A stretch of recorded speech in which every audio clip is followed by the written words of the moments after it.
and welcome here to Talk FCB, and welcome back here to a shock World Cup video, because I am here to tell you that Julen Lopetegui has been sacked as the Spain manager. It is absolutely incredible news in what has been a crazy 24 hours really. Obviously, the new Real Madrid coach was supposed to be installed after this World Cup. He would complete the World Cup as the Spanish coach, and then after that he would join Real Madrid. They made the announcement yesterday that Lopetegui would be their new coach, but Spain were not happy about that, not in the slightest, and in a dramatic chain of events, Lopetegui this morning has been sacked, and just one day until the World Cup, Spain currently don't have a coach. So like I say, all goes back to yesterday when Real Madrid made that surprise announcement that Lopetegui would be taking over as their new coach. The Spanish media had no idea that he was going to be their new man. It came out of absolutely nowhere, and reportedly Lopetegui had already told players in that Spanish camp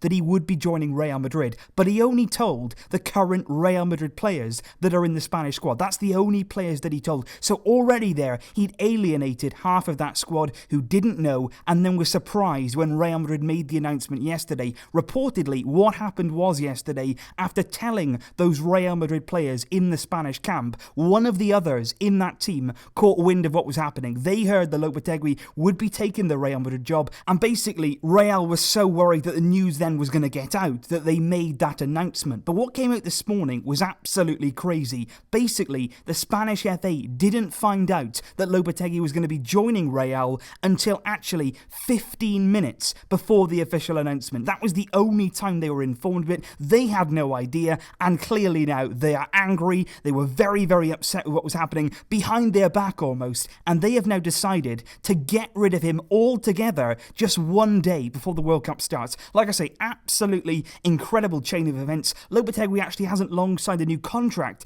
at Spain. They are so annoyed with that. They feel like there's a lot of disloyalty, there's a lot of things in the shadows with this deal, and they have decided to get rid of him. Like I say, so close to the World Cup, and Spain here, who are they going to bring in? That is the big question now at such short notice. Clearly within the camp there is unrest. The likes of Sergio Ramos, big players in that team on the Real Madrid side, they really wanted him to stay. They didn't want Spain to sack him, but clearly it needed to be done. The squad, the team spirit really had been alienated, and now they have to find somebody, and they have to find somebody very, very quickly indeed. As of right now, there's absolutely no indication on the Spanish side who they're going to bring in. The likes of Luis Enrique has been linked with the job. Spanish, of course, out of work right now. Very, very good, of course, of bringing that group together and motivating them in a short space of time. Obviously, Vicente Del Bosque, former Spain coach, also out of work right now. Even the likes of Zinedine Zidane has also been linked with this vacant position. But like I say, they've got to act quickly. Spain must have somebody in mind. They must have already made some calls. And I think very shortly, of course, we are going to hear who is going to take the place of Lopetegui. But they have made that decision, and it is a colossal one. Lopetegui is gone. Spain currently without their manager, and he will now join Real Madrid imminently in what has been a very, very murky and dramatic deal indeed. I'll let you know if there is any new information. In the meantime, guys, get ready for this World Cup, because if this is anything to go by, it is going to be absolutely electric. It's the World Cup!